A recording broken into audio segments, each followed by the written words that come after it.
Terima kasih Anda masih bersama kami di CNN Indonesia News Report.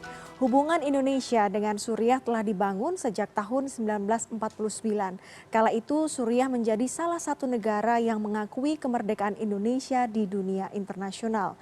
Hubungan baik antara kedua negara terus terjalin hingga melahirkan sejumlah kerjasama di berbagai bidang, salah satunya di bidang perekonomian. Republik Arab Suriah untuk Republik Indonesia. Hubungan diplomatik Indonesia dan Suriah yang telah terjalin sejak awal kemerdekaan dan kini terus berkembang. Hubungan baik kedua negara melahirkan sejumlah kerjasama di berbagai bidang, mulai dari politik, sosial, budaya, pendidikan, ketenaga kerjaan hingga perekonomian. Namun, sejumlah konflik yang melanda Suriah memberikan dampak cukup signifikan pada kerjasama di beberapa bidang dengan Indonesia, salah satunya di sektor perdagangan. Meskipun perdagangan bilateral antara kedua negara tetap berjalan, namun volumenya turun signifikan akibat konflik yang terjadi. Duta Besar Suriah untuk Indonesia Abdul Monim Anan menyebut konflik di Suriah menyebabkan terjadinya stagnasi dalam sejumlah kerjasama yang dijalin antara kedua negara. The relations went through ups and downs according to the political and otherwise conditions of each country.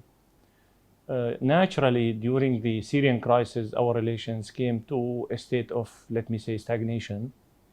And I would say this is a natural case in these circumstances. Now Syria is exiting the crisis. Data dari Kementerian Ekonomi Suriah yang tercatat pada laman web Kementerian Luar Negeri Republik Indonesia menunjukkan volume dan neraca perdagangan bilateral Indonesia dengan Suriah kembali meningkat. Pada 2016, nilai perdagangan kedua negara hanya 27,29 juta dolar Amerika, namun kemudian meningkat menjadi 62,22 juta dolar Amerika pada 2020. Ekspor utama Indonesia ke Suriah diantaranya sejumlah komoditas perkebunan, pertanian, hingga produk manufaktur. Sementara komoditas impor utama Indonesia dari Suriah adalah ketumbar dan produk makanan. Kini, di saat konflik telah mereda, Suriah pun mulai menjajaki kembali kerjasama dagang dengan Indonesia, meski di tengah memanasnya situasi politik dunia.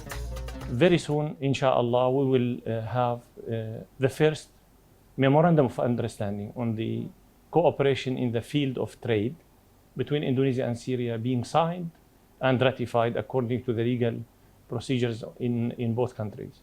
So once we bring the MOU in trade and preferential goods into force, then we would, I would say, be on the right track to, on the long run, to CEPA, which is the Comprehensive Economic Partnership Agreement, which promotes the relation between the two countries into the strategic level.